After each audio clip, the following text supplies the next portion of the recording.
Every day, roughly a fifth of the world's oil squeezes through a single corridor between Iran and Oman, just 21 miles wide, with shipping lanes barely 2 miles across. It is the most efficient energy export route on Earth and the most fragile. Shutting it down does not require a blockade, it requires something simpler, a shift in risk no tanker's insurer is willing to cover. Here's how that trap works. A glance at the map reveals why this narrow stretch of water holds so much power. The Persian Gulf is a vast, shallow basin, ringed by desert and coastline, with only one real exit, the Strait of Hormuz. On the north side, Iran's rugged shoreline runs for hundreds of miles, dotted with small islands that jut into the shipping channel. To the south, the rocky tip of Oman's Musandam Peninsula forms a natural boundary. Between them lies a corridor just 21 miles across at its tightest point, barely the distance of a city marathon. Within this gap, the world's energy traffic is forced into a precise geometry. International law divides the strait into two main shipping lanes, each about 2 miles wide, separated by a safety buffer. One lane carries outbound tankers loaded with oil and gas, the other brings in empty ships and supplies. The rest of the waterway is hemmed in by shallow banks and monitored by coast guards on both sides. At peak times, up to 400 vessels a day squeeze through these lanes, most of them giant tankers drawing nearly the full depth allowed by the channel. The major export terminals, Saudi Arabia's Ras Tanura, Iraq's Al-Fao, Kuwait's Ahmadi, the UAE's Fujairah, and Qatar's Ras Laffan, all sit deep inside the Gulf with no alternative route to the open ocean. Every barrel of crude and every shipment of liquefied natural gas from these ports must funnel through this single maritime throat. The result is a basin with only one drain, concentrating the world's energy flows into a fragile two-lane bottleneck. Geography alone has turned this stretch of water into a global pressure point. Every day, close to 20 million barrels of oil, almost a fifth of the world's total consumption, moves through the Strait of Hormuz. That is not just a big number, it is the heartbeat of global energy. Add in liquefied natural gas, and the value flowing through this narrow channel tops $500 billion a year. When traders and shipping desks look at the map, they see a superhighway with no real detour. Pipelines exist, but they are more like narrow side roads than alternate freeways. The Saudi East-West pipeline, known as Petroline, can handle up to 5 million barrels per day, but it is usually running well below that.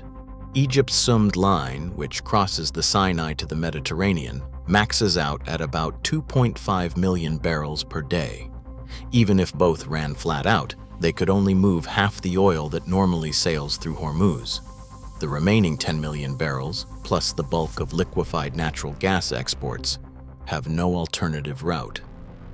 Ports like Yanbu or Duqm simply do not have the capacity or the pipeline connections to soak up the overflow. This mismatch between the sheer scale of the strait's daily flow and the limits of every backup option is what keeps energy traders up at night. As one veteran on a London trading desk puts it, you can close a pipeline for repairs and the market shrugs. But if Hormuz even looks risky, prices jump before a single ship slows down. The world's oil system is built for efficiency, not for resilience. With so much volume squeezed into a single corridor, the entire supply chain depends on that 21-mile gap staying open. And when it does not, the shockwaves hit fast, at the pump, in shipping invoices, and across the global economy. Iran's position along the northern shore of the Strait of Hormuz gives it more than just a front-row seat. It provides a platform for leverage that does not require a full-scale blockade. 7 islands, including Abu Musa, Greater Tumb, and Lesser Tumb, sit under Iranian control. Each is equipped with radar, missile batteries, and naval outposts, allowing Iran to monitor and, if it chooses, threaten the shipping lanes that carry the world's oil.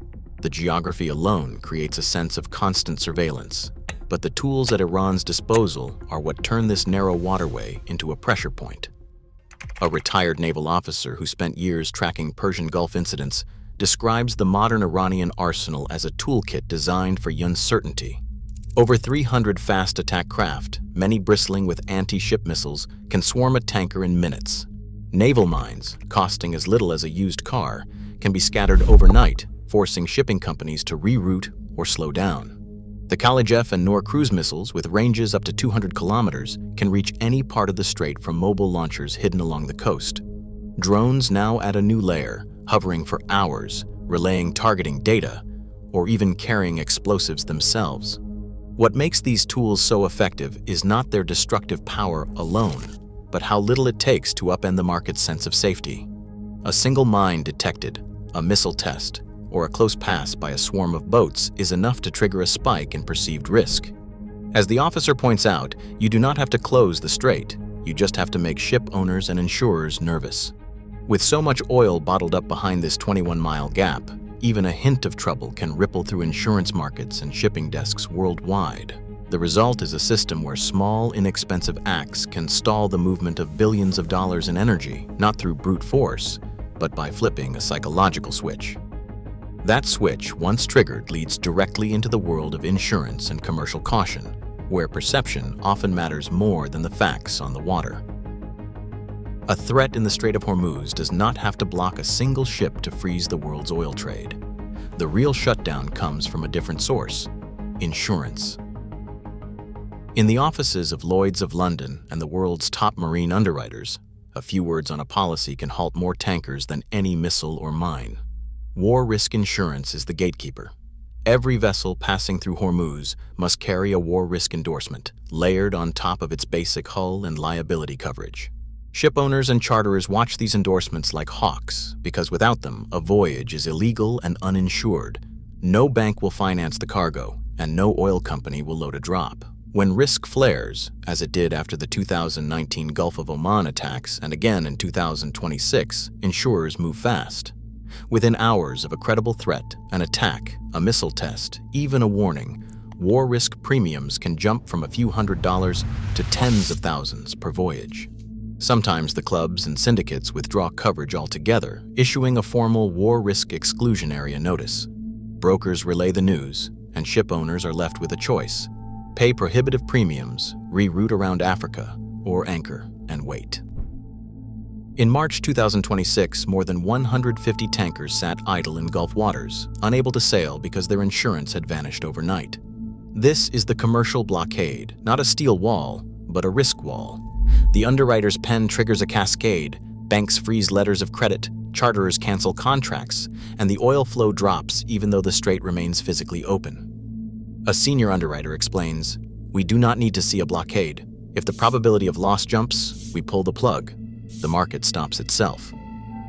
In the end, a 21-mile waterway can be shut down by a single decision in an insurance office, with ripple effects that reach from the Gulf to gas stations and grocery aisles around the world. A spike in oil prices at the Strait of Hormuz does not just show up as a headline. It lands on your wallet. When crude costs jump, the price per gallon at the gas station can rise by 30 to 60 cents almost overnight. Diesel, which powers trucks and trains, climbs too. That extra cost filters into every delivery, from bread to building materials. Grocery bills edge higher as shipping and fertilizer become more expensive, and the effect does not stop at food. Power bills in regions that rely on natural gas or oil-fired plants can tick up by 3 to 5%. For a typical household, that means paying more not just to drive, but to keep the lights on and the fridge stocked. Even a brief disruption in this narrow waterway can ripple through supply chains, making everyday life more expensive for millions. Iran's ability to threaten the Strait of Hormuz is matched by its own reliance on the same waterway. Nearly 2 million barrels of Iranian crude leave the Gulf each day, making up more than half of the country's government revenue. Oil exports are not just a bargaining chip, and they are the lifeblood of Iran's budget, funding everything from salaries to public services. Any move that disrupts traffic through the strait risks cutting off this vital income stream. That reality acts as a brake on escalation. Tehran can raise the cost of passage for others, but every spike in insurance premiums or charter rates also hits its own tankers and its own bottom line. This uneasy balance keeps the strait mostly open. The threat is always present, but so is the risk of self-inflicted harm. As a result, the world lives with a fragile equilibrium, one where mutual dependence holds the line, even as tensions remain just below the surface. Right now, every gallon pumped, every delivery made, quietly depends on a slender 21-mile marine valve. As global demand rises and tensions simmer, the cost of this fragile efficiency lands on every household budget. In energy, geography still rules. For more clear-eyed breakdowns like this, stay tuned.